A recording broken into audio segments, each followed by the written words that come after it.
ሰላም ዝኸበርኩም ተኸታተልቲ ማህደር ኔትወርክ ከመይ ቀኒኹም ምሳኹም ዘለኹ ፍቁር ካሕሳየ እምበር ንሎማዓንቲ ኤርትራን ኤርትራውያንን ኣብ ኣህጉራዊ ዜና ዝብል ዛዕባ ሒዘልኩም መፅአ ዘለኹ ሰናይ ምክትታል።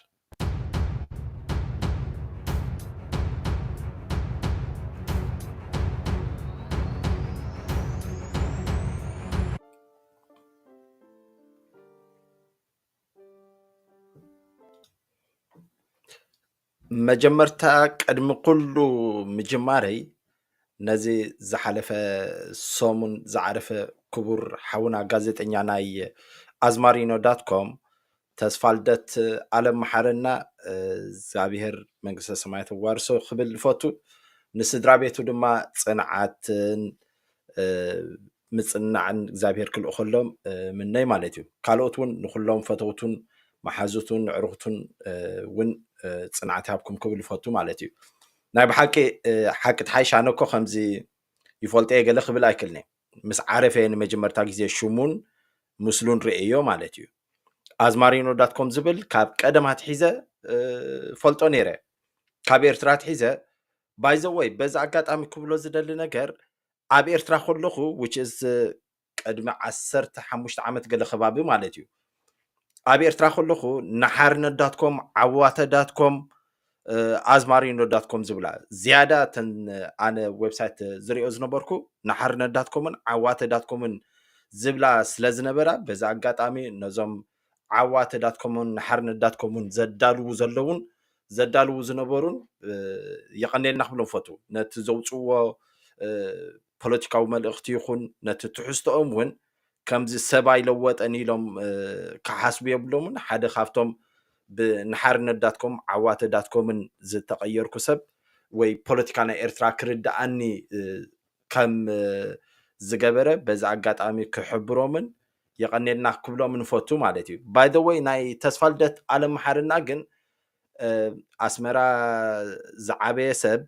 እንዳ ዓለም መሓርና ብሽኮቲ ዘይፈለጥ ሰብ የለን መቸም ካብ ቀደም ኣትሒዙ 4 ኣንጎሎ ከምዚ ፊየር ዘለዎ ብሽኮት ይሰርሑ ነይሮም ናይ ስድርኡ ብድሕሪኡን ከምዚ ዝተፈላለየ እንስሳ በቲ ብሽኮት ይሰርሑ ነይሮም ብኡ ተዘክረለኒ ልዕሊ ኩሉ ከዓ ናይ ኣዝማሪኖ ዳትኮም ኣብ ዝተፈላለየ ኣጋጣሚ ካብ ኤርትራ ትሒዘ ከም ዝበልኩኹም ብኸፊል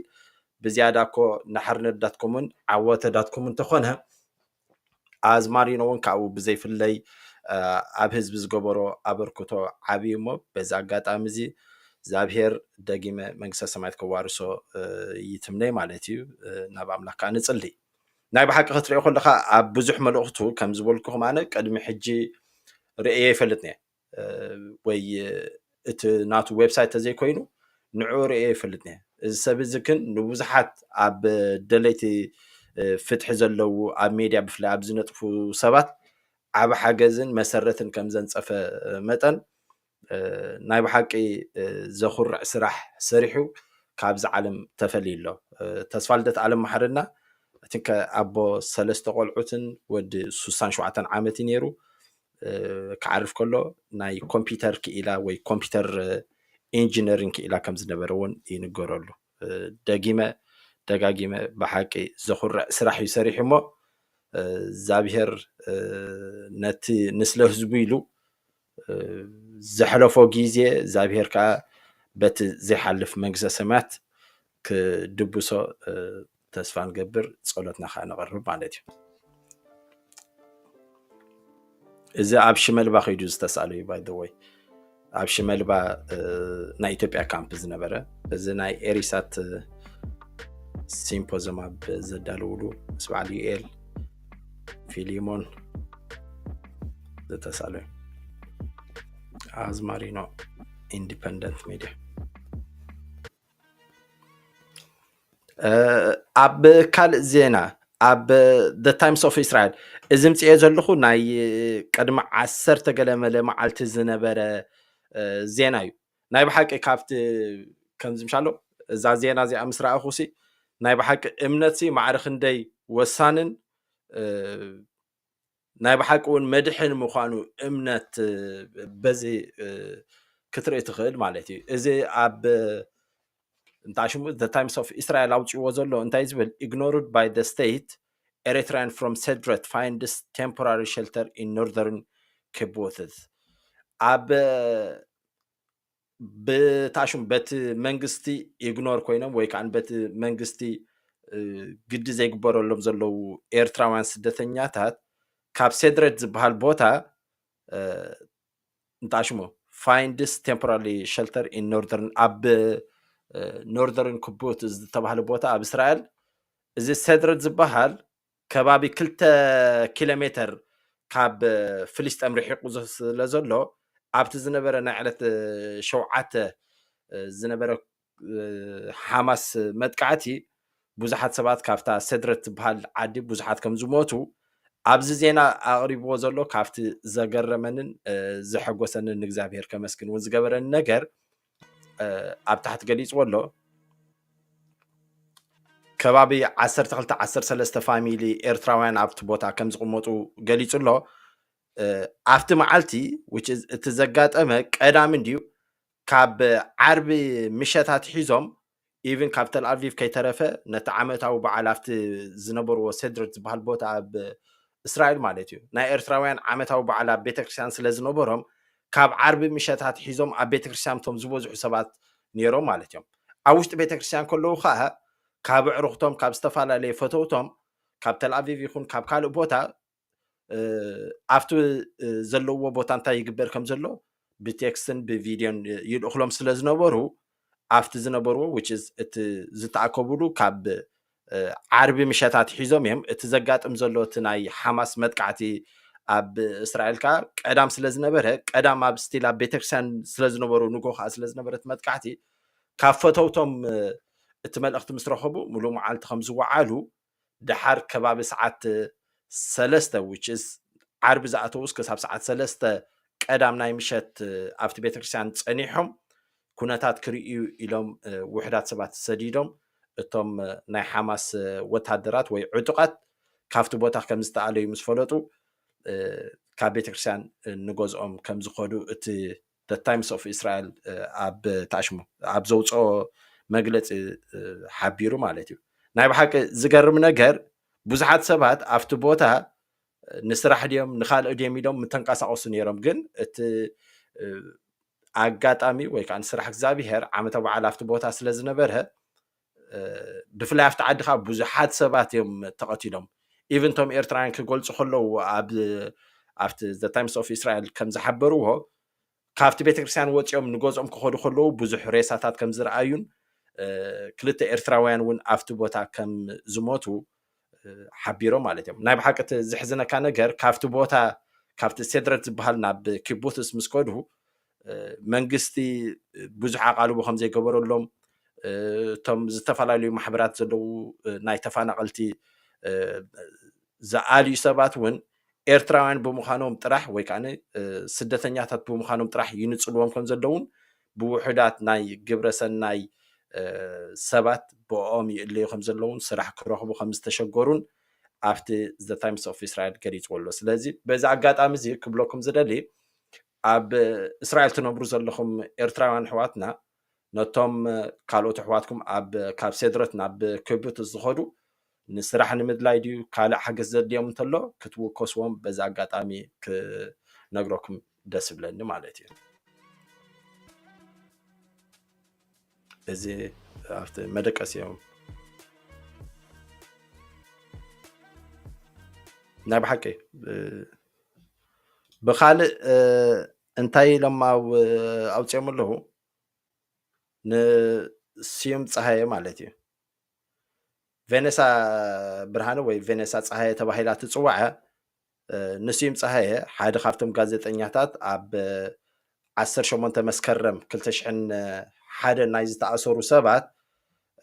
ኣዲኡ ዝሓለፈ ዓመት ከም ዝዓረፋ ቬኔሳ ፀሃየ ጓል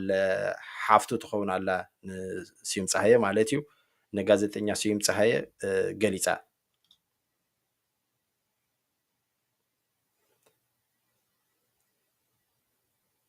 እንታይ ኢላ ጀሚራቶ my grandmother died heartbroken but never defeated ዓባየሲ በቃ ልባ ተሴራ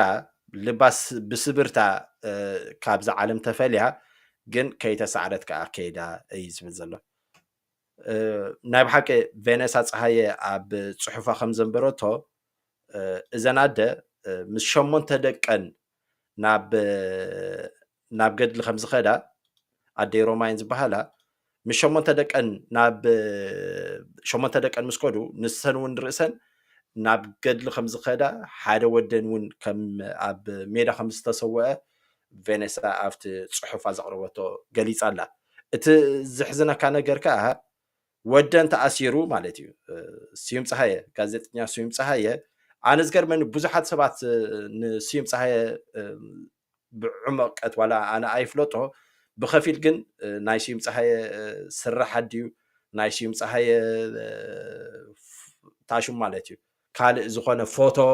ዝሰኣሎሱ ብፍላይ ከዓ እታ ኣብ ናፅነት ኤርትራ ኣዴታት ቆፅሊ ሒዘን ብዛዕባ ናፅነት ፅንብል ኣብ ኣስመራ ዘብዕልኦ ስዩም ፀሃየ ከም ዝሰኣሎ ብዙሕ እውን ክሳብ ሕጂ ቲቪኤር ማለት እዩ ስዩም ፀሃየ ዝሰኣሎ ብዙሕ ግዜ ዝጥቀምሉ ንዕኡ ግን ኣብ መሓዩር ብዘይ ፍርዲ ብዘይ ገበን ክሳብ ሕጂ ንልዕሊ ኦልሞስት 30 ዓመት 30 ገለን ዓመት ኮይኑ ኣሎ ማለት ካብ 2001 ክሳብ ሕጂ 20 ገለን ዓመት ብዘይ ፍርዲ ብዘይ ገበን ክሳብ ሕጂ ኣበይ ኣለዉ ዘይፍለጡ ኣብ መሓዩር ኣለዉ ድዮም ብሂወት የለውን ኣብ ዘይትፈልጠሉ ህመት ይርከብሉ ማለት እዮም እዘን ኣደ እዚአን እምበኣር ናይ ወደን ድሃይ ንምፍላጥ ብዙሕ ኮለል ከም ዝበላ ንብዙሓት ሓለፍቲ እውን ይረኽባ ከም ዝነበራ የግዳ ዝኾነ ድሃይ ወደን ክሳብ ዝዓርፋ ግዜ ከም ዘይረኸባ ቬነሳ ገሊፃ ማለት እዩ ኣብቲ መግለፂያ ካብ ዘሕዘነኒ ነገር እንተሎ ኮይኑ እንታይ ትብል ኣዴይ ሮማ which is ዓባይኣ ማለት ንኣቶ ስዩም ፀሃየ ንጋዜጠኛ ስዩም ፀሃየ ኣዲኡ ድሕሪ ማእሰርቲ ወደን ንነዊሕ ዓመታት ብሰንኪቲ ዘጓነፈ ናይ ወደን ናብ ሓዘን ኣድሂብለን ኣብ ብዙሕ ግዜ ኣብ ፅቡቕን ሕማቕን ከም ዘይሳተፋ ዝነበራ የላ ቬነሳ ገሊፃ ማለት እዩ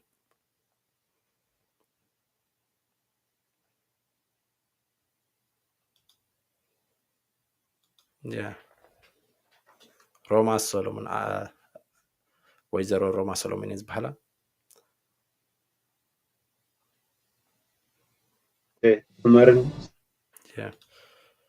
ቬነሳ ናይ ብሓቂ ነዘን ኣደ እዚአን እግዚኣብሔር መንግስተ ሰማያት ይዋርሰን ናይ ብሓቂ ክትሪኦ ከለካ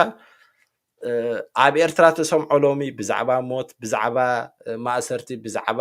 ባእሲ ገለ ጥራሕ ምዃኑ ናይዚ ኩሉ ተሓታታይ ፈቲና ፀሊና እቲ ኣብ ስልጣን ብዘይ ሕጋዊ ንክንደይ ዓመታት ንልዕሊ 30 ገለን ዓመታት ተወጢሑ ዝርከብ ስርዓት ህግደፍ ብኢሳያስ ዝምራሕ ጉጅለ እዩ ናይዚ ኩሉ ተሓታታይ ዝብል ኣነ እሱ እውን እቲ እንኳ ሓቂ እዩ ማለት እዩ ናይ ብሓቂ ዝሕዝነካ እዘን ኣደ እዚአንሲ ውላደን ተኣሲርወን ምስ 8 ደቀን ናብ ሜዳ ከይደንሲ መወዳእትኡ ብከምዚ ዓይነት ካብዚ ዓለም ክፍለያ ከለዋ ዳሃይ ወደን ከይረኽባሲ ማዕረ ክንደይ ይሕዝነካ ክትሓስብዎ ዘለኩም በቃ እዘን ኣደ እዚአንሲ ውላደን ኣሰዊአን 8 ደቀን ናብ ሜዳ ሰሊፈን ንርእሰን እውን ድሕሪ ደቀይ ኣይጥዕመንን ኢለን ናብ ሜዳ ከይደን ድሕሪ ዝኩሉ ወደን ገበን ዲገይሩ ዋላ ብምንታይ እዩ ተኣሲሩ ኣብ ዘይፍለጠሉ ህመት ኣብ ከምዚ ዓይነት ኩነታት ከለዋ ዳሃይ ወደን ከይረኸባ ካብዚ ዓለም ምፍላየን ናይ ብሓቂ ዝሕዝነካ ግን እንታይ ይበሃል ኮይኑ እግዚኣብሔር ይመልሰና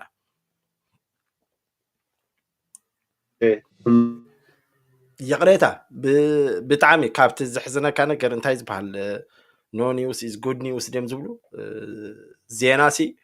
ጥዑም ዜና የለን ወይ ከዓ ደስ ዝብል ዜና የለን እዮም ዝብሉ ኩሉ ግዜ እዚ ዝወፀ ብዝሓለፈ ቅድሚ 10 ገለ መዓልቲ ድሕሪ ዜን ዘለዋ ኩለን ኣብዚ ሰሙን ዝወፀ ብዛዕባ ኤርትራውያንን እዩ ኣብዚ ግን እንታይ ዝብል two Eritreans killed in brawl in ራይሶን ዚዮን ዝተባሃለ ቦታ ኣብ እስራኤል ክልተ ኤርትራውያን ስደተኛታት ከም ዝሞቱ ዝሕብር እዚ እንታይ ዝብል two Eritreans are killed in a brawl Russian liaison overnight police says recent months have seen several deadly clashes in community among supporters and opposition of the Eritrean government. እንታይ ዝብል ኣብ ዝሓለፈ ኣዋርሕ ጀሚሩ ብዙሕ ናዕቢ ኣብ መንጎ ተቃወምትን ኣብ መንጎ ናይቲ ስርዓት ደገፍትን ብዙሕ ጎነፅ ከም ዝነበረ እዩ ዝገልጽ ዘሎ ሓፈሻው እዚ ክልተ ኤርትራውያን ሞይቶም ኣብ እስራኤል ኢልዎ ዘሎ ጌጋ ሓበሬታ እዩ ምክንያቱ እንታይ ኮይኑ እቶም ክልተ ዝተሃረሙ ይሕዋትና ክልተ ናይ ምስልምና እምነት ዘለዎም ኮይኖም እቲ ሓደ ዑመር ዝበሃል እቲ ሓደ ከዓ ስልጣን ዝበሃል እዩ unfortunately ሓውና ዑመር ካብዛ ዓለም በቲ ዝተሃረሞ ናይ ካራ መውጋእቲ ካብዛ ዓለም ክፍለይ ከሎ ሓውና ስልጣን ግን ኣብ ክሪቲካል ወይ ከዓኒ ኣብ ከቢድ መቁሰልቲ ኣብ ሕክምና ከም ዘሎ እዩ ዝንገር ናይዚ ዝሕዝነካ ነገር ካብቲ ክትሪኦ ከለካ መን ሽሙ እዚ ዶክተር ነቢል ፅቡቅ ገይሩ ኣብ ፋንስ ኔትወርክ ገሊፅዎ ኣሎ እዚ ኣብ ሜድያ ዝግበር ኮንትሮቨርሻል ዝኾነ እዚ ካብ ሕብረተሰብ ዘናቁት ነገር ዘረባ ወይ ከምዚ ንላግፅ ኢልካ ትዛረቦ ነገር ማዕረ ክንደይ ሓደጋ ከም ዘለዎ ኣብዚ ክትምልከት ትኽእል ኢኻ እዚ ምስቲ ናይ ፖለቲካ ተኣሳሲሮም ኣለዉ እምበር በዚ ዝግለጽ ዘሎ ብናይ ሃይማኖት ባእሲ ከም ዝነበረን እቲ ዝሕዝን ዝገብሮ ነገር ከዓ ኣብ ታሪክ ኤርትራ ተራእዩ ዘይፈልጥ ኣዝዩ ውሕድ ክንሱ ኣብ ደገ መፅኡ ብሃይማኖት ብዝተፈላለየ በውራጃ ብገለ ክበኣስ ከሎ ክትሪኦ ከለካ ናይ ብሓቂ ካብቲ ዝሕዝነን ነገር እዩ ኣብ መንጎ ተቃውምትን ደገፍትን ናይ ዕላማ ፍልልይ ስለ ዘለካ ዋላ ኣብ ካልእ ክበፅሕ ከሎ ክትሪኦ ከለካ ንነዊሕ ዓመት ዝኸደ ስለ ዝኾነ ክሕድሰካ ይክእል እዩ ንዓይ ዝገረመኒ ነገር ግን እዚ ኣብ እስራኤል ዝተገብረ ባእሲ ናይ ሃይማኖት ምዃኑ ሚእቲ ካብ ሚእቲ እኮ ተዘይኮነ ብዙሓት ከም ዝገልፅዎ ዘለዉ ግን ብሃይማኖት ከም ዝተባእሱ እዩ ዝሕበር ዘሎ ሓውና ነቢል ብፍላይ ኣብ ፋኑስ ኔትወርክ ብጣዕሚ ፅቡቅ ገይሩ ገሊፅዎ ኣሎ ኣብ ዩቲዩብ ኣብ ኮመንት ኣብ ታሕቲ ታሽሙ ክገድፈልኩም ፕሊስ ረእይዎ ዶክተር ነቢል ዘሕለፎ መልእኽቲ ብጣዕሚ ደስ ዝብል ከምዚኣቶም ሰባት ዜጋታትካ ክትሪኦ ከለካ ናይ ብሓቂ ዋላ ንዓይሲ ካብቲ ይእሙረይ ብካልእ መንገዲ ክሪኦ ወይ ከዓኒ ሂወቲ ብካልእ መንገዲ እውን ክረአይ ከም ዝግብኦ ኩነታት ናይ ሃገርና ድዩ ኩነታት ናይ ሃይማኖት ድዩ ብዝተፈላለየ መገድሲ ብካልእ መንገዲ እውን ክረአይ ከም ዘለዎ ዝመሃረኒ እንተሎ ሓደ ካብኣቶም ዶክተር ነቢል ማለት እዩ ብፍላይ ኣብ ደጋጊመ ዝገልፆ ዘለኹ ኣብ ፋኑስ ኔትወርክ ሓቢሮ ከም ዘሎ ማለት እዩ ዑመርን ስልጣንን ዝበሃሉ ንግሆ ንስራሕ እናኸዱ ከለዉ እኩባት ሰባት ኮይኖም ከም ዝቐጥቀጥዎምን ከም ብካራ ገይሮም ከም ዝወግኦምን ዝንገር ዑመር ኣጋጣሚ ኮይኑ ረበር ሓመሉ ኣብ ህይወቱ ዓሪፉ ስልጣን ከዓ ኣብ ክሪቲካል ሲቹዌሽን ይዝርከብ ዘሎ ሆስፒታል ኣሎ መስለኒ ከም ሰማዕኽዎ ኣነሕና ሰማዕናይ ሕጂ እዚ ናይ ሃይማኖት ድዩ ናይ ኣይኮነን ኢሎም ዝካትዑ ሰባት ብዙሓት ኣለዉ ግን ከምቲ ሰማዕኽዎ ኣነ ወገነይ እቲ ከጥቅዕዎም ከለዉ እቶም ሰባት እቲ ዝብልዎ ዝነበሩ ዘረባታት ናይ ሃይማኖት ፅልኢ ዘርኢ ከም ዝነበረ ተዘሪቡ ዘሎ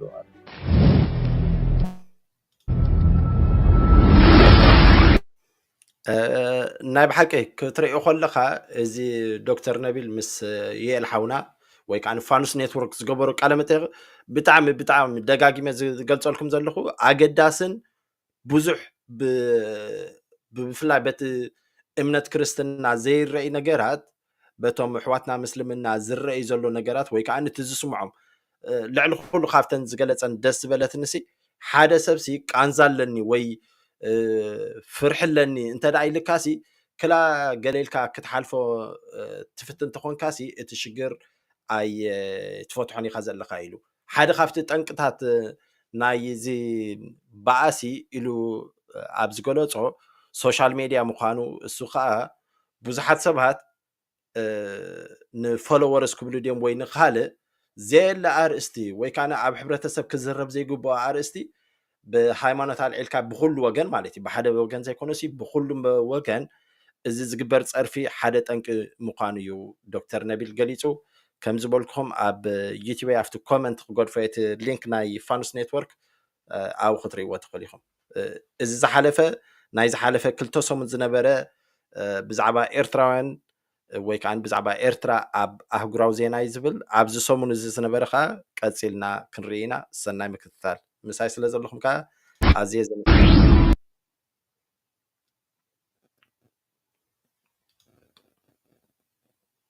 እዚኣ ፕራይም ሚኒስተር ሜሎኒ ኣብዚ ዝሓለፈ ሰሙን ከላትና ከም ዝረኣናዮ ኢታሊ ኣፍሪካን ሳሚት ዝተባሃለ ንመጀመርታ ግዜ ጀሚሮም ኣለዉ እዛ ሜሎኒ ዝተባሃለት ካፍቶም ናይ የማን ክንፊ ናይ ፖለቲካ ተኸታሊታ እቶም የማን ክንፊ ዝበሃሉ ብጣዕሚ ስደተኛታት ዝፀልኡ ኮንሰርቫቲቭ ዝኾኑ ወይ ከዓ ኣብ ሃይማኖት ኣብ ካልቸር ናቶም ብዙሕ እምነት ዘለዎም ሰባት እዮም ሕጂ ካብቲ ንብዙሓት ሰባት ዘገረመ ፕራይም ሚኒስተር ሜሎኒ ቀድሚ ናብ ስልጣን ምምፃእ እንታይ ላይ ትጉስጉስ ነይራ ስደተኛታት ቁፅሪ ስደተኛታት ናብ ጣልያን ዝኣትዉ ጠቕላላ ክቅንሱ ኢላ ፕሮሚስ ብምእታወያ መፂሃ ስትሬታ ወይ ከዓ እዚ ኢታልያን ኣፍሪካን ሳሚት ዝተባሃለ ጀሚራቶላ ማለት እዩ ኣብዚ ብዛዕባ ኤርትራ ክገልፅ ከሎ እቲ ብሓፈሻ እቲ ኢታልያን ኣፍሪካን ሳሚት ዝብል ኣብ ፀዓት ሕርሻ ኣብ ማይን ምምዕባል ዘተኮረ ኮይኑ ልዕሊ 25 ሃገራት ኣፍሪቃ ዝተሳተፈ እዩ ንመጀመርታ ግዜ እዩ ኣብ ጣልያን ዝካየድ ዘሎ ማለት እዩ ሕጂ ብዙሓት ከም ዝገልፅዎ ዘለዉ ኢታሊሲ ናይ ረብሓ ጉዳይ ኢላ ተዘይኮይና ስደተኛታት ቁፅሪ ከተጉደል ኢላ ተዘይኮይና ክንዱ ዝኣኽል ባጀት ከተምፅኦ ኣይትኽእልን እያ ዝብል ጥርጣረ ኣለዎም 6 ቢልዮን ዶላር ዝኣክል ነዚ ውጥን እዚ ንምትግባር ባጀት ኣውፅኦም ከም ዘለዉ ትገልፅ ዘላ ፕራይም ሚኒስተር ሜሎኒ ማለት እዩ ብዛዕባ ኤርትራ ብፍሉይ ኣብኡ ካብ ዝተዘረበ ነገር እንታይ ዝብል ፕረዚደንት ኤርትራ ወይ ከዓ ውልቀ መላኺ ኤርትራ ምስ ጣልያን ኣብ ዝተዘራረቡ እዋን ብዛዕባ ፅርግያ ብዛዕባ ኣግሪካልቸር መንገዲ ባቡር ኢንፍራስትራክቸር ሓገዝ ከም ዘድልዮም ገሊፁ ብተወሳኺ ከዓ ብዛዕባ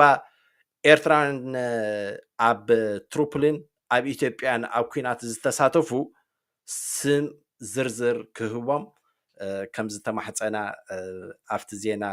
ኣብቲ ዩራሳ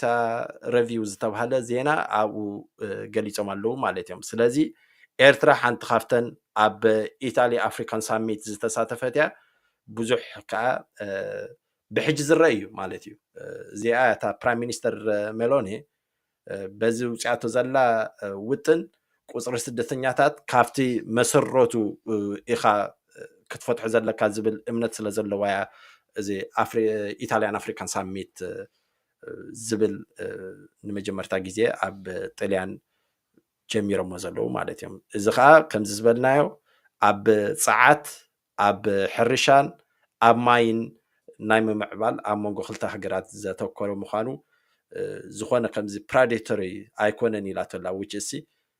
ምስ ኮሎናይዜሽን ድዩ ወይ ከምዚ በለፅ ኢታሊ ጥራሕ ትብለፀሉ ነገር ከም ዘይኮነ በቲ ሓደ ወገን ከዓ ቻሪቲ ይኮነን ወይ ከዓ ከምዚ ግብረሰናይ እውን ኣይኮንናን ስለዚ ናይ ቢዝነስ ወይ ከዓ ናይ ታሽሙ እዩ ናይ ምልዋጥ ኢኳል ታሽሙ ኢኳል ሚቹዋል ታሽሙ ኢንተረስት ዘለዎ እዩ which is ማዕረ ክልቲኡ ብማዕረ ዝረብሕሉ መንገዲ ጥራሕ ምዃኑ ካልእ ዕላማ ከም ዘይብሉን ፕራይም ሚኒስተር ሜሎኒ ገሊፀላ ማለት እዩ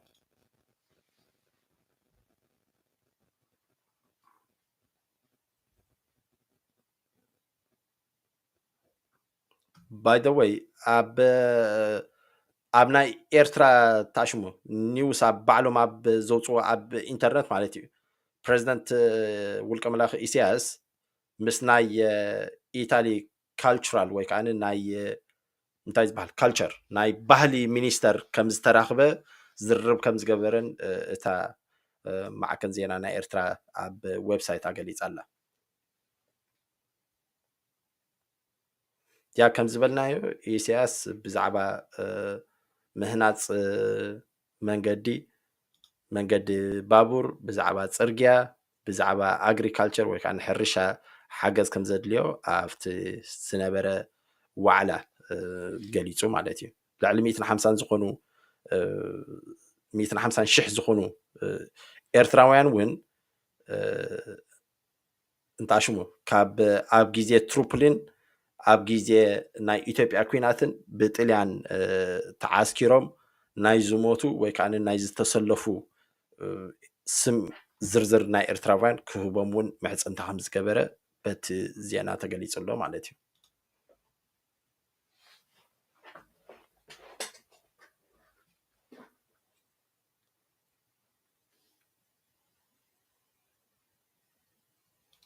ነዚ ኣርቲክል ዝፀሓፈ እዩ እቲ ዶክተር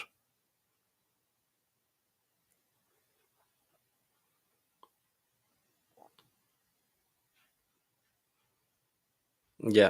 ልዕሊ 25 ዝኾነ ሃገራት ከም ዝተሳተፈ እቲ ውልቀ መልኣኽ ብዝኒሄለ ናይ ብሓቂ ዝሕዝን እዩ መራሒ ናይ ኤርትራ ኢሎም ከዓ ክዕድሞ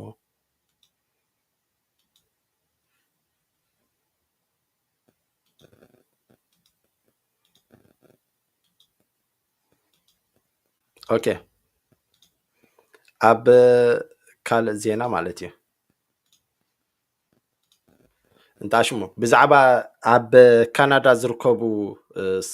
ሓተት ዕቑባ ወይ ከዓኒ ስደተኛታት እንታይ ዝብል ዘሎ refugees in Canada torn between safety and funding the regime they fled from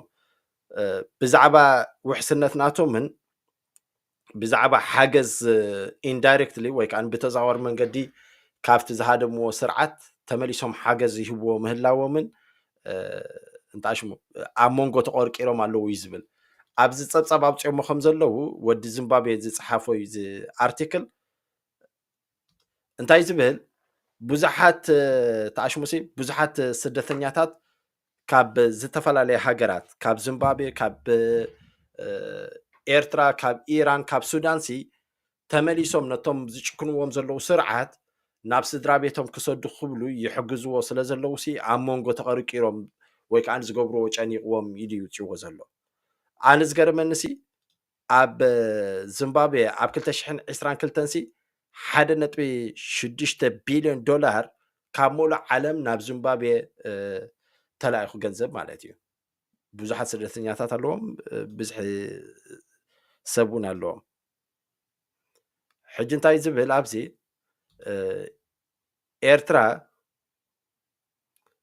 ኤርትራ ሓንቲ ካብተን ሃገራት ናይ ኣፍሪቃ ኮይና እቶም ኣብ ካናዳ ዝነብሩ ዘለዉ ስደተኛታት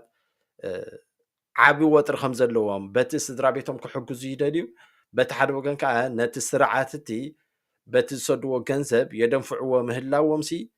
ኣብ መንጎ ተቐርቂሮም ብፍላይ ናይ ኤርትራውያን ኣነ ዝያዳ ዝሕዝነካ 100 ፓውንድ ኣብዚ ዓዲ ዝቕመጠሉ ዓዲ ሜይቢ ንሓደ ሰብ ዳርጋ ኣብ ገዝኡ እንተ ደኣ ኣስቤዛ ገይሩ ሲ ወርሒ ሙሉእ ከብልዖ ክእል እዩ ንሓደ ሰብ ኣብ ኤርትራ 100 ፓውንድ ሰዲድካያ ግን በቲ ብዙሓት ክኢላታት ናይ ቁጠባ ዝገልፅዎ ዘለዉ ኤርትራውያን 100 ፓውንድ እንተሰዲድካያ 80% ወይ 80 ካብ 100 እቲ መንግስቲ ነቲ ባጤርያ ብሓይሊ ገቢቱ ሒዝዎ ስለ ዘሎ ኣብ ባንክ 80 ካብ 100 ንዑ ብምውሳድ 20 ካብ 100 ጥራሕ ንወለድና ሂቦም ስለ ዘሎ ብዙሓት ኤርትራውያን እውን ንሰለስተ ወርሒ ናብ ስድራ ቤትና ገንዘብ እንተዘይሰዲድና ለውጢ ክረአ ይኽእል እዩ ዝብል ርእቶታት ኣለዎም ከቢድ እዩ ክግበር ዝኽእል ኣይመስለንን ምክንያቱ ብዙሕ ሰብ ስድራ ቤቱ ካብኡ ጥራሕ ዝፅበዩ ከም ዘለዉ ይፍለጥ እዩ ግን ናይ ብሓቂ ሓደ ካብቲ ዝሕዝነካ እቲ መንግስቲ ብተዘዋዋሪ መንገዲ እውን ካብቲ ባርነት ወፂና እንተበልና እቲ መንግስቲ ብተዘዋዋሪ መንገዲ ከም ነገልግሎ ይገብረና ኣሎ ማለት እዩ ስለዚ እዚ እውን ሓደ ካብቲ ክሕሰበሉ ዝግብኦ እዩ ኢሎም የማውፅኦሞ ዘለዉ ኣብዚ ፅሑፍ እዚ ብዛዕባ 80 ካብ 100 እዚ ናተይ ርእቶ እዩ ሓፈሻዊ ግን እቶም ኤርትራውያን ኣብ ወጥሪ ከም ዘለዉ እዩ ዝንገር ዘሎ ናይ ብሓቂ ኣነሲ ኤርትራሲ ሓንቲ ካብታ በቃ ብዙሕ ንኮርዓሉ ዝነበርና ባህሊ ሕብረተሰብና ጭውነት ናይ ሕብረተሰብና ኢቭን ናይቶም ሰራዊትና ዝነበረ ስነ ስርዓት ካብቲ ንሕበነሉ ዝነበርና ሎሚ በዚ ስርዓት እዚ ባይታ ዘጥቢጥ እዩ ዘሎ ናይ ብሓቂ እቶም ሰራዊት ኤርትራ ኣብ ቀንጠመንጢ ወዲቖም ክትሪኦም ከለኻ ብጣዕሚ ዘሕዝነካ ብዙሓት ገልፅዎ ስለ ዘለዉ እዚ እንታይ ዝብል ዘሎ ቮይስ ኦፍ ኣሜሪካ ኣብ ዕለት 2 ሕጂ ወርሒ 2 ዕለት 2 ወርሒ 2 2024 ኣብ ዘውፅኦ Eritrean troops accused of abducting farmers stealing livestock in Tigray እንታይ ዝብል ዘሎ ኤርትራውያን ቶም ኤርትራ ሰራዊት ናይ ኤርትራ ሰራዊት ነቶም ሓረስቶት ይጨውዮም ኣሎ ጥሪት ካ ይዘምት ኣሎ ኢሎም የማውፅሞ ዘለዉ ካብዚ ናይ ብሓቂ ካብዚ ዝሕፍር ታሪክ የለን እቲ ስርዓት እቲ ነታ ኣገልግሎት ዘለውን ብዘይጠቅም ገንዘብ ብዘይጠቅም ደሞዝ ንሙሉእ መዋዕሉ መወዳእታ ዘይብሉ ኣገልግሎት ኣብ በረኻ ገይርዎም ስለ ዘሎ እቲ ናይ ሕብረተሰብ ጭውነት ለቢስሞ ንነዊሕ መንገዲ ክኾኑ እውን ኣፀጋሚ እዩ ብዙሓት እየን ገሊፀኖ ዘለዋ እዚአን ቮይስ ኦፍ ኣሜሪካ ዝተባሃለ ፓይኒውስ ወይ ከዓኒ ፕሮ ኢፍራክ ዝተባሃለ መርበብ ሓበሬታ WTVA ዝተባሃለ ናይ ኣሜሪካ ሓበሬታ ኣብ 3-4 ዝተፈላለየ ማዕከናት ዜና ወፂኡ ከም ዘሎ ናይ ሎማዓንቲ ማለት እዩ ወፂኡ ከም ዘሎ ሰራዊት ኤርትራሲ ሓረስቶት ይጨውይ ኣሎ ጥሪት ከዓ ካብ ኢትዮጵያ ይዘምት ኣሎ እዮም ዝብልዎ ዘለዉ ናይ ብሓቂ ዝሕዝን ነገር እዩ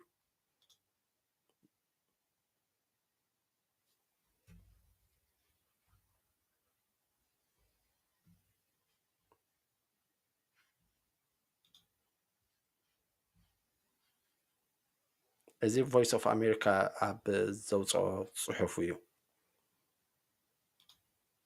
እንታይ እዩ እቲ ቀንዲ ምንጭ ናይቲ ሓበሬታት ኣምነስቲ ኢንተርናሽናል ዝተባሃለ እዩ ብካልእ ወገን ከዓ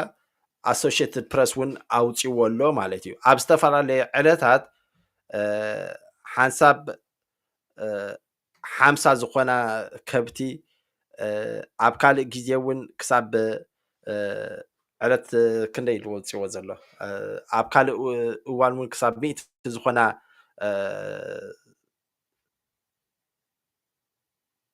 ክሳብ 100 ዝኾና ጥሪት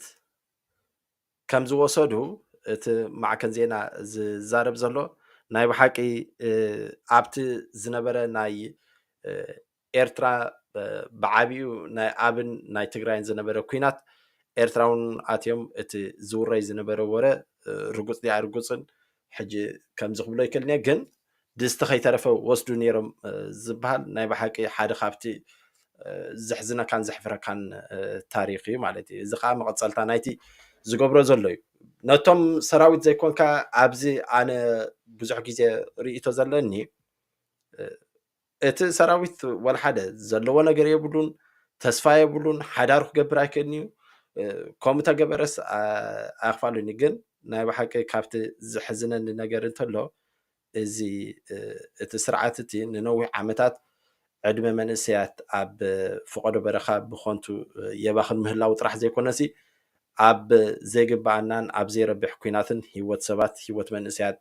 ይቀዝፍ ምህላው ናይ ብሓቂ ዘሕዝነካ እዩ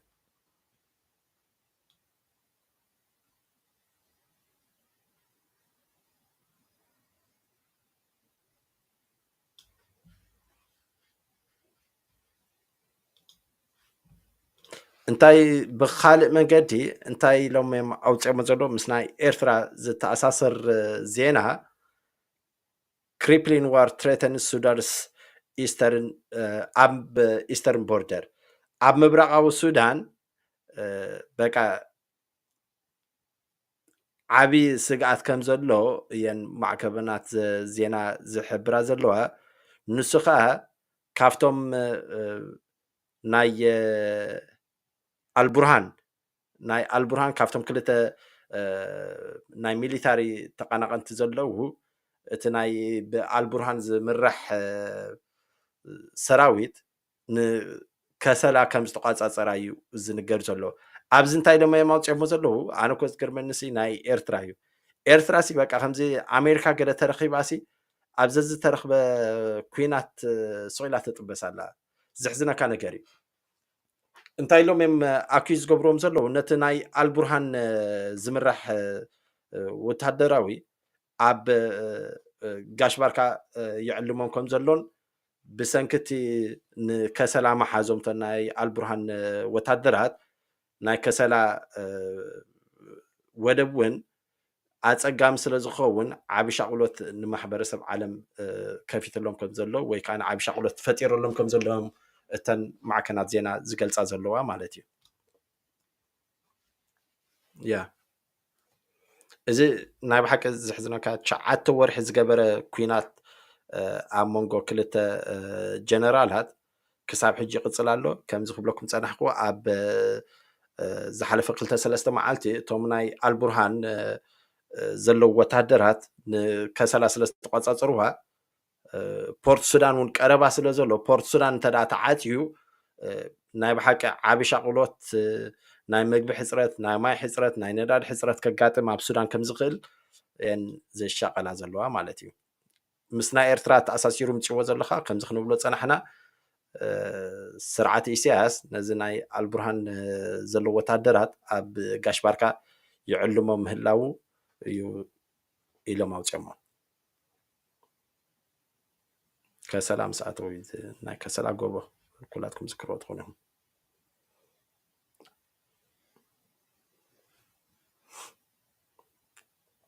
ያ ንኤርትራ ቀረባ ስለ ዝኾነ ፅልዋ እውን ክህልዎ ይኽእል እዩ ካልእ ኣብ ኣዶን ትዝክሮ ዲኹም ኣብ ኤድመንተን ዝነበረ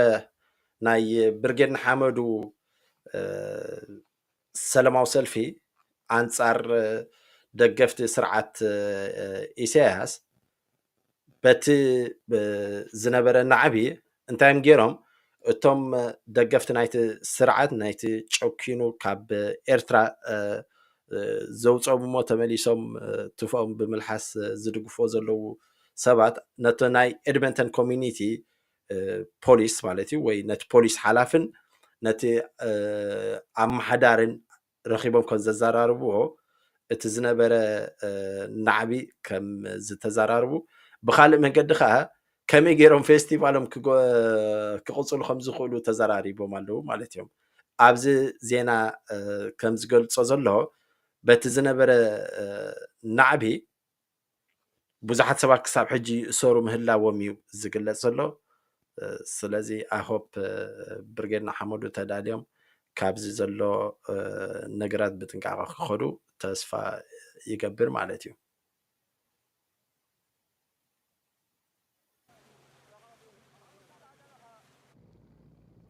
እዚ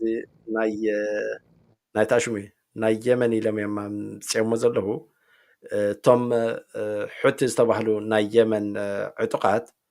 ብቀይሕ ባሕሪ ዝሓልፋ ዘለዋ መራኽቢ ይጨውውን ምህላዎም ኤርትራ ምስ የመንን ምስ ጅቡትን ምዝርራብ ትገብር ኣላ ዝብል ኣብ ብዙሕ ይግለፅ ኣሎ ማለት እዩ ምክንያቱ ቀይሕ ባሕሪ ምስቲ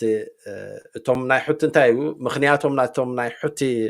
ቀንዲ ምክንያት ምጭዋይ ወይ ከዓ ንምህራም ናይ ዘን መራኽብ እስራኤል ኣብ ልዕሊ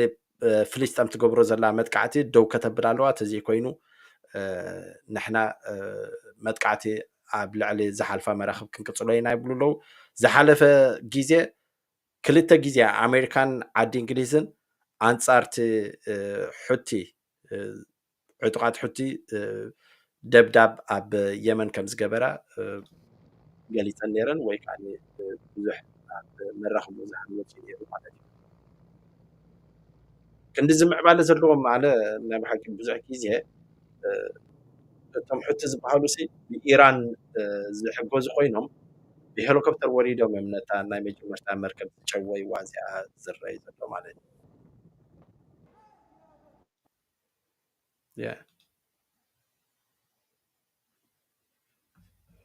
እዚ ኣብ ታሽሙ ኣብ ካናዳ ዝነበረ ናዕቢ ኣብ ብዙሕ ይቅፅል ምህላው እዮም ዝዛረቡ ዘለዉ እዚ ዝወፀ እዚ ቅድሚ 2 ሰሙን ዝወፀ ዜና ኮይኑ ኣብ ኣውስትራልያ ናይ ዘጋጠመ ናይ ብርጌድ ንሓመዱ ሰላማዊ ሰልፊ ናብ ናዕቢ ስለ ዝተቀየረ ካብ ካናዳ ናብ ኩሉ ይሰግር ኣሎ ዝብል ዜና ኣውፅሞ ነይሮም ማለት እዮም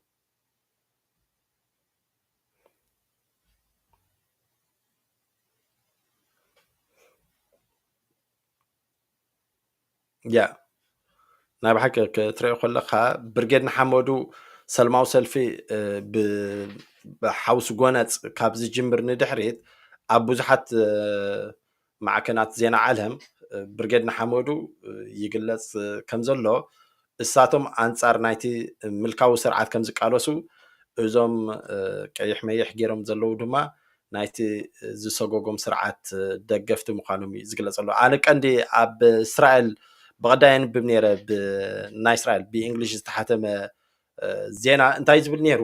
ኣብ እስራኤል ሴት ዝጽላእ ሕብሪ ቀይሕ እዩ እቲ ዝፍቶ ከዓ ሰማያዊ ማለት እዩ ስለዚ ነቶም ብርጌድ ንሓመዱ ሰማያዊ ሕብሪ ሒዞም ምኻዶም እውን ሓጋዚ ከም ዝነበረ ወላ ኤርትራን ባዕሎም ኣብ እስራኤል ዝነብሩ ዘለዉ ይገልጹ ኣለዉ ማለት እዩ እዚ ግን ናይ ኣውስትራልያ ካብ ካናዳ ናብ ሙሉእ ዓለም ተዘርጊሖም ኣውፅኦም ካብ ዝነበሩ ዜናታት እዩ